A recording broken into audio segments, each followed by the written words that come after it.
नमस्कार.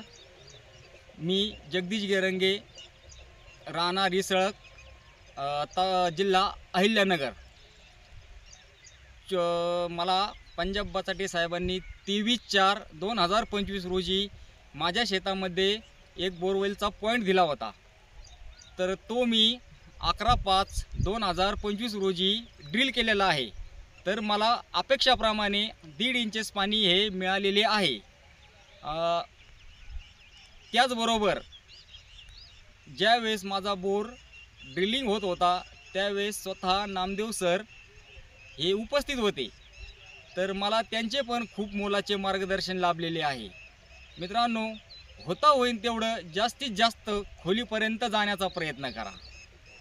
कारण सध्याची परिस्थिती पाहता पाऊसकळे हे आपल्याला खूप प्रमाणात कमी आहेत. होता होईल तेवढे कमीत कमी जास्तीत जास्त एक 400-450 फुटापर्यंत बोरवेल हे ड्रिलिंग झालेच पाहिजे. मला सांगितल्याप्रमाणे 240 फुटाला एक सप तुटलेला आहे. कारण मला पंजाब बचाटे साहेबांनी सांगितलं होतं का हा पॉईंट एकच सपावरती आहे, तर आपल्या वावरात दुसरीकडे कुठे पॉईंट निघत नव्हता. तर मित्रांनो, परिस्थिती तुमच्या समोर आहे. ह्या ठिकाणी हे बघा, एवढं पाणी गाडीला, हाय प्रेशरची गाडी होती, एवढं पाणी वाढलेलं आहे आणि खूप चांगला रिझल्ट आहे. विश्वास ठेवा, सरांचं कार्य चांगलं आहे. आणि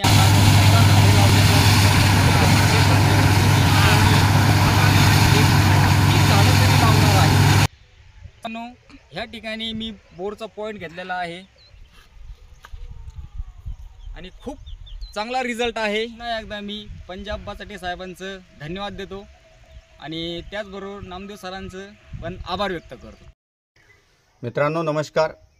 आज पुन्हा एकदा 2 पॉईंट आपले सुपरहिट झालेले आहेत. एक आहे नांदेड हिमायतनगरचा, जो 2 महिन्यापूर्वी दिलेला होता. दुसरा आहे नगर MIDCतला, जो जवळपास 15 ते 20 दिवसापूर्वी दिलेला होता.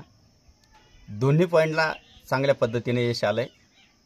दोन्ही पॉईंटला 1.5-2 इंच पाणी लागलेलं आहे.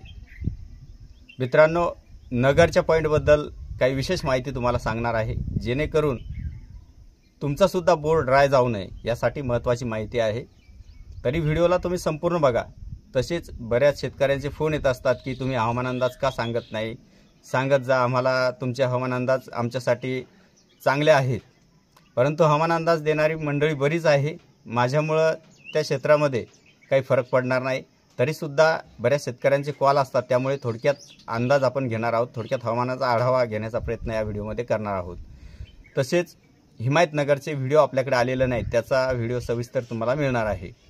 म्हणजे पंप टाकल्यानंतर जी काय रिझल्ट येईल, रिझल्टसह टेस्टिंगसह त्याचा व्हिडिओ तुम्हाला मिळणार आहे. तसेच या व्हिडिओमध्ये आपण 2 बोर पॉईंट पाहणार आहोत, जो आहे नगर MIDC आणि दुसरा आहे धाराशिवमधला टेस्टिंग झालेला गोगाव या ठिकाणचा कचरे यांचा पॉईंट, जो सध्या 2.5 इंच या वेळेला 12 मे रोजी चालतो आहे. मित्रांनो, प्रथम आपण नगर MIDCच्या बोर पॉईंटबद्दल माहिती देणार आहोत. पॉईंट घेत असताना नेमकं काय घडलं. मित्रांनो, या पॉईंटला 140 फुटाला लाईन तुटेल आणि सिंगल लाईनचा पॉईंट होता, असं मी शेतकऱ्याला सांगितलेलं होतं. त्याच वेळेला नेमके पळशीचे म्हणजे आळेफाट्याजवळ पळशी गाव आहे, आमचे बंधू जाधव साहेब, नामदेव जाधव हे त्या ठिकाणी गेले. 200 फूट असूनसुद्धा बोरवेल धुरळा होता. शेतकऱ्याचं डेअरिंग होत नव्हतं. परंतु जाधवांना एवढा कॉन्फिडन्स होता माझ्या पॉईंटला की पाणी लागेल, आणि शेतकऱ्याने जाधवच्या म्हणण्यावर त्या ठिकाणी 250-300 फूट बोरवेल करण्याचा निर्णय घेतला आणि 240 फुटाला पॉईंटला पाणी लागलं. मित्रांनो, जाधव साहेब हे देवदूत म्हणून त्या शेतकऱ्यासाठी गेले. या पॉईंटचं सगळं श्रेय हे नामदेव जाधव यांना जातं. मित्रांनो, मी जरी पॉईंट दिला होता, परंतु शेतकरी त्या पाण्यापर्यंत पोहोचला नसता. जर जाधव साहेब त्या ठिकाणी गेले नसते, म्हणजे बघा, जाधव साहेबाचा आणि शेतकऱ्याचा काही नातेसंबंध नाही, एक फोनवर झालेला संपर्क. तसं पाहिलं तर नामदेव जाधव हे आदिवासी समाजाचे आहेत, परंतु माझे सख्खे बंधू मी त्यांना मानतो. मित्रांनो, रक्ताच्या नात्यापेक्षा प्रेमाची नाती ही खूप घट्ट असतात आणि जेवढी काही निस्वार्थी लोक मला या महाराष्ट्रामध्ये मिळालीत, त्यांना मी सांभाळण्याचं काम नक्की करेल की त्यांना माझ्याकडून कोणताही त्रास कधी होणार नाही. मित्रांनो, आयुष्यात मी कोणाला त्रास देणार नाही असं ठरवलं आहे. परंतु हा पॉईंट होत असताना सतत 200 फूट दुरळा असलेला पॉईंट, याला नेमकं 240 फुटाला पाणी लागलं. त्यावेळेला आजूबाजूची जी काही बोरवेल पाहणारी गावकरी मंडळी होती, जाधव साहेब त्या ठिकाणी एकटे होते, म्हणजे त्यांच्या फॅमिलीसह ते गेले होते. तर लोक म्हणायचे की आमच्या भागामध्ये 90 फुटाच्या खाली पाणी लागत नाही, तुम्ही हा बोरवेल बंद करा, कुठला पानाडी होता, खाली पाणी लागणे शक्यच नाही. मग आता या शेतकऱ्याला 240ला पाणी लागलं कसं? ज्या वेळेला पाणी लागलं त्यावेळेला हीच बोंबलणारी लोक त्या ठिकाणून अक्षरशः पळून गेली. मित्रांनो, तुम्ही शाश्वत माणसावर नाही पण परमेश्वरावर विश्वास ठेवा. एवढं तुम्हाला निश्चित या व्हिडिओमधून सांगतो की काही वेळेला माणसाची परीक्षा नक्की असते आणि ज्या वेळेला कोणत्याही गोष्टीची प्रतीक्षा आणि जास्त मेहनत आपल्याला एखाद्या गोष्टीसाठी करावी लागते तर ती मिळाल्यानंतर त्यामागचा आनंदही तेवढाच मोठा असतो. तसंच या शेतकऱ्याच्या बाबतीमध्ये घडलं आहे. या शेतकऱ्याचा नंबरसुद्धा तुम्हाला या व्हिडिओमध्ये दिलेला आहे. तसंच त्याच्या मुलाखतीसह संपूर्ण व्हिडिओ तुम्ही बघा. त्या अगोदर हवामानाचा एक थोडक्यात अंदाज देण्याचा प्रयत्न करतो. हवामान अंदाज किती टक्के खरा ठरेल हे माहीत नाही, परंतु शेतकऱ्यांची इच्छा आहे म्हणून आज दिनांक 12 मे, 12, 13 आणि 14 तारखेला नांदेड तेलंगणाचा भाग वगळता राज्याच्या बहुतांश भागामध्ये मध्यम स्वरूपाचा पाऊस हा सुरू राहणार आहे. काही ठिकाणी हलका तर काही ठिकाणी मध्यम असा सरासरी बहुतांश म्हणजे सर्वत्र या पावसाची शक्यता असेल. तसेच नांदेड आणि तेलंगणाच्या भागामध्ये हलक्या स्वरूपाचा पाऊस काही ठिकाणी असणार आहे, तुरळक ठिकाणी मध्यम पाऊस असेल असा अंदाज आहे. म्हणजे इतर महाराष्ट्रातल्या तुलनेत नांदेड तेलंगणाच्या भागामध्ये पावसाचं प्रमाण हे कमी असणार आहे. याच पावसामुळे शेतीची कामं उरकण्यासाठी शेतकऱ्यांना बराच फायदा होणार आहे.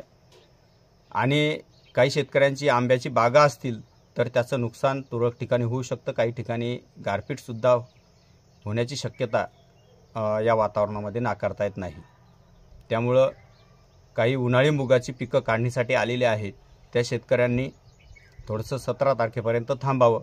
17 मेपर्यंत आणि 17 मे नंतर आपली जी काही उन्हाळी पिकं आहेत ते काढण्याचं नियोजन करावं.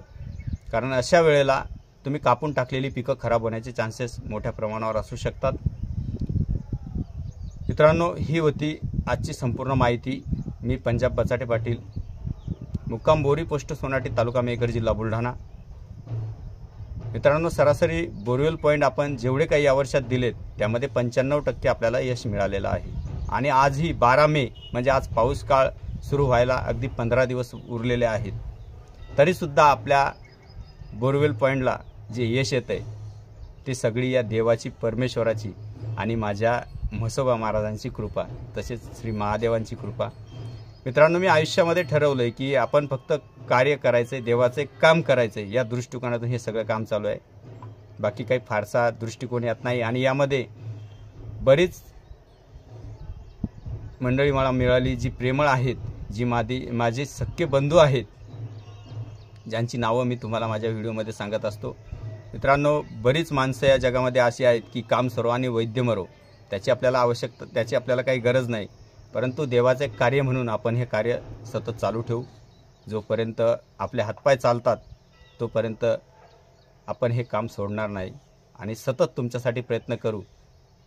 फक्त मिळालेलं पाणी ह्याच तुम्हाला देवाच्या कृपेने झाडं लावण्यासाठी मिळालेलं आहे हे लक्षात ठेवा. बांधाची झाडं तोडू नका आणि मिळालेल्या पाण्यातून जास्तीत जास्त झाडं लावण्याचा प्रयत्न करा. फळझाडं लावा, नारळाची झाडं लावा आणि मुख्यतः 4-5 झाडं तरी नारळाची त्यामध्ये असावीत असं माझं मत आहे. बाकी धन्यवाद. आपण सुज्ञ आहात. जय महाराष्ट्र, जय म्हसोबा महाराज.